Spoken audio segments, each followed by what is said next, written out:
Hi, my name's Kelsey and this is Maxmum Ride here. And we thought we would talk a little bit today about garlic. But first, a disclaimer is this is not medical or safety advice on garlic. It's just to kind of inspire you and get you interested in herbs, particularly garlic. So anyways, garlic seems to be very humble, but actually had quite an interesting and complex history.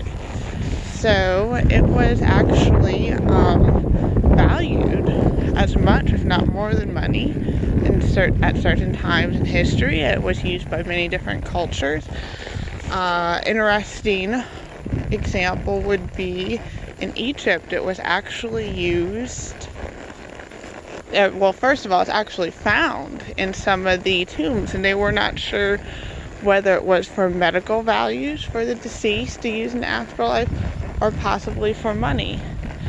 And again, Egypt is not known to have many slave revolts, but used to be given to the workers and the slaves, and a shortage when they were working on the tombs actually almost caused a slave revolt. So that's a little bit of something interesting there. But then on the flip side, as valuable as this garlic seemed to be, people such as the pharaoh or priest, and too, I'm using priest here kind of as a general term for different religions.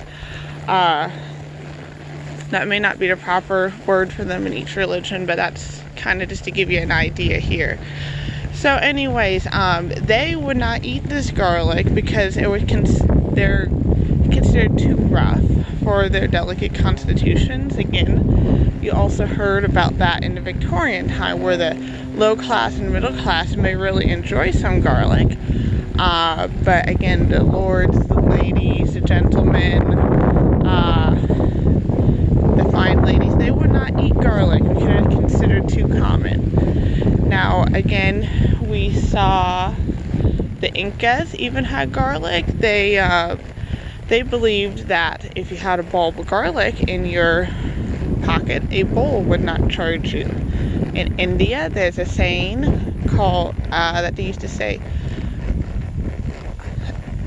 of it, the slayers of monsters is what they used to say about garlic. I'm not sure, they may still say that. Let's see.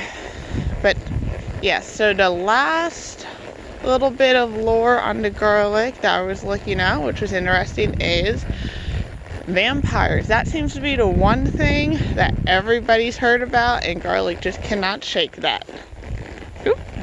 There, Maxie goes for a little snack, a little salad bar here.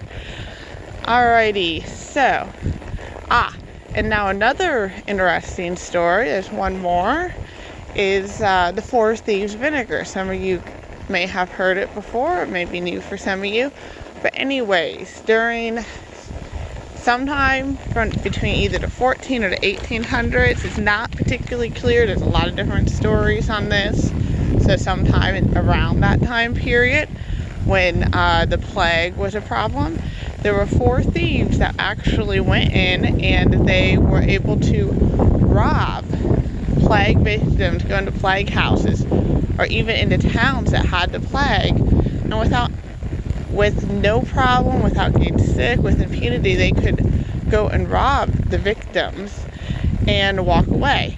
So eventually the authorities did catch up to them, and in exchange for their lives they offered the recipe to the judge. And so that's how they saved themselves from going up to the gallows.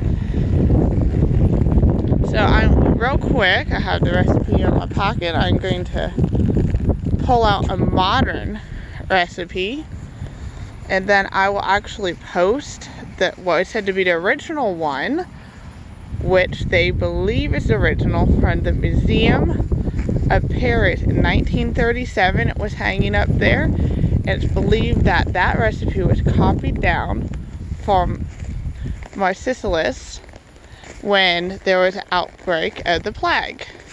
And so they actually put it on the walls. Ooh, Max. So they actually put it on the walls there for the common folk and anybody that needed it to use. So, the modern one and original recipe had garlic in it. So as follows: garlic, rosemary, clove, sage, thyme, and cinnamon can be placed. Alright, Maxie, go on. It can be placed in vinegar, and you want to make sure the garlic is crushed and the herbs are all covered with the vinegar. You can put it in something like a mason jar and leave it sit for 2 days with the lid sealing it on. And then after that, strain everything out and use it as you would for regularly, such as a salad dressing or something. Alright, so anyways, the original recipe is a bit more complicated, so I'm going to post that either in the video at the end of this or in the description. And it's today too, if you want to learn a little bit more about garlic and its medical uses, you can actually go to a website such as pub.gov, and you can look at some of the research our scientists from all over the world have been doing. It's said to chelate metals from the body. It can be used as antifungal, antiviral. It can be used to decrease the plaque in arteries. It can be used to lower blood pressure. So those are some of the things we say about garlic in the modern world. So it's very interesting. We still seem to value that simple little unassuming garlic bulb. And I hope you've enjoyed some of this lore and a little bit of the interesting facts from our modern research. And I hope you join me and Maximum again to talk about another herb.